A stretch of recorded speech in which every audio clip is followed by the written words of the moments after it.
नमस्ते, मैं doctor Tushar Patil, Sahyadri hospital Pune में कैंसर कीमोथेरेपी स्पेशलिस्ट हूँ। हम जानते हैं कि पेट, जठर या आंतड़ों का कैंसर काफ़ी प्रचलित है और ये काफ़ी कॉमन होते जा रहा है। अगर हम सिम्टम्स की बात करें तो पेट का कैंसर या जठर के कैंसर में कॉमन सिम्टम्स होते हैं जो शुरुआत में एसिडिटी की तरह ही प्रेजेंट होता है। शुरुआत में एसिडिटी होगी, एक आध बार वॉमिटिंग होगा या उल्टी होगी, जी मचलाएगा, खाना नहीं जाएगा, थोड़ा भी खाएंगे तो पेट फूला सा हो जाएगा। धीरे धीरे ये सब सिम्टम्स बढ़ना शुरू होते हैं और एक स्टेज ऐसी आती है जब वहाँ की नली छोटी होके नीचे पैसेज कम हो जाता है और नीचे सिर्फ लिक्विड जाना शुरू हो जाता है और तब उल्टियाँ होनी शुरू होती हैं। कई बार इसमें पेशेंट्स को ब्लड की वॉमिटिंग या खून की उल्टी भी हो सकती है। दूसरे सिम्टम्स जो हमको पता चलेंगे वो है वेट लॉस। तो इसमें सिग्निफिकेंट वेट लॉस पेशेंट्स को होता है, स्पेशली पेट के या जठर के कैंसर, जिसको स्टमक कैंसर बोला जाता है। और अगर ये वेट लॉस शुरू होता है तो उसका बहुत सारी चीज़ों पे नेगेटिव इम्पैक्ट होता है। कई बार हीमोग्लोबिन लॉस या एचबी कम होना शुरू हो जाता है, अनीमिया शुरू हो जाता है पेशेंट्स को। और हमारे पास 50% पेशेंट्स ऐसे हैं जो अनीमिया के इवैल्यूएशन के लिए आए और उसके बाद उनमें कैंसर का पता चला, पेट का कैंसर हो या आंतड़ों का कैंसर हो, क्योंकि ब्लीडिंग चालू थी और उसकी वजह से उनका एचबी ड्रॉप हो रहा था और किसी दूसरे डॉक्टर के पास गए जहां एचबी ड्रॉप के लिए उनके जांचें हुई और उससे पता चला कि उनको कैंसर है। एक बार हमारा सस्पिशन या संदेह हो कैंसर का, उसके बाद एंडोस्कोपी करना अनिवार्य है। अपर जीआई एंडोस्कोपी या गैस्ट्रोस्कोपी से पेट के या जठर के कैंसर्स का हम पूरी तरह से डायग्नोसिस कर सकते हैं। उसमें एक बायोप्सी या टुकड़ा लिया जाता है और उसे जांच के लिए भेजा जाता है। 3 दिन में उसका रिपोर्ट हमारे पास आता है।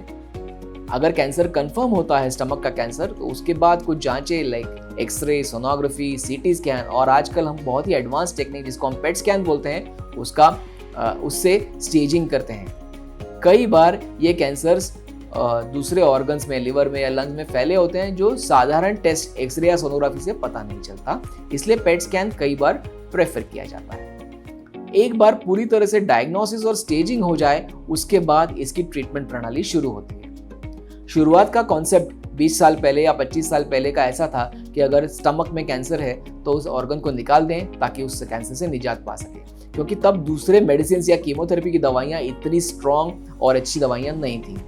जैसे जैसे पता चला कि ये बीमारियां कीमोथेरेपी को भी अच्छा रिस्पॉन्ड करती हैं, रेडिएशन को भी अच्छा रिस्पॉन्ड करती हैं, वैसे वैसे हमारे ट्रीटमेंट मोडालिटीज़ में चेंज हुआ और हमारे गाइडलाइंस में चेंज हुआ।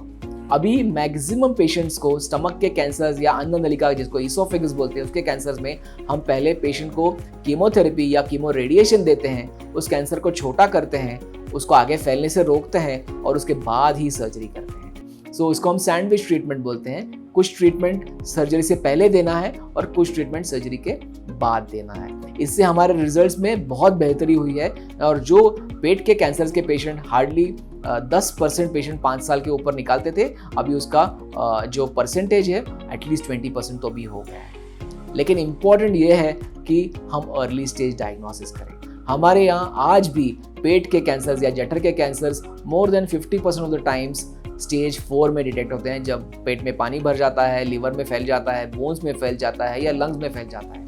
मेरा ऐसा मानना है कि इसके लिए हम पेशेंट्स में जागरूकता फैलाएं और पेशेंट खुद भी जागरूक हो। कुछ भी मिनिमम सिम्टम्स हो तो भी डॉक्टर के पास जल्दी से जल्दी जाएं। थोड़ा भी वेट लॉस हो तो इन्वेस्टिगेट कराएं। कुछ सिंपल ट्रीटमेंट्स जांचें करानी है, जैसे स्कोपी हो गई या स्टूल टेस्ट हो गया, जिससे पता चलेगा कि स्टूल में ब्लीडिंग हो रहा है क्या। अगर स्टूल में ब्लीड हो रहा है तो आपको स्कोपी करके उसको कंफर्म करना है किस वजह से ये सब हो रहा है। तो ये हुई सर्जरी और कीमोथेरेपी की बातें। बहुत सारी ट्रीटमेंट अभी एडवांसेस आ गई हैं। पहले हम सर्जरी ओपन सर्जरी करते थे, अब कई केसेस में हम लैप्रोस्कोपिक सर्जरी पॉसिबल है करना और पेशेंट का हॉस्पिटलाइजेशन कम से कम कर सके, हम ये सोच सकते हैं। अगर कुछ केसेस में पॉसिबल है, उनका स्टे कम हो जाता है, उसके होने वाले कॉम्प्लिकेशंस कम हो जाते हैं, पेशेंट की रिकवरी फास्ट होती है, खाना पीना अच्छा शुरू कर देते हैं और ऑफकोर्स उसके बाद की ट्रीटमेंट्स कीमो हो या जो भी हो, उससे उनके रिजल्ट्स इंप्रूव होते हैं।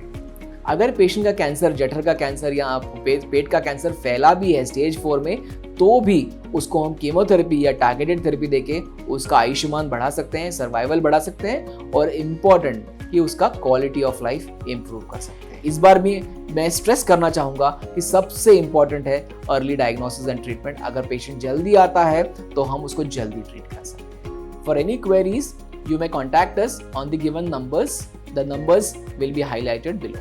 Thank you.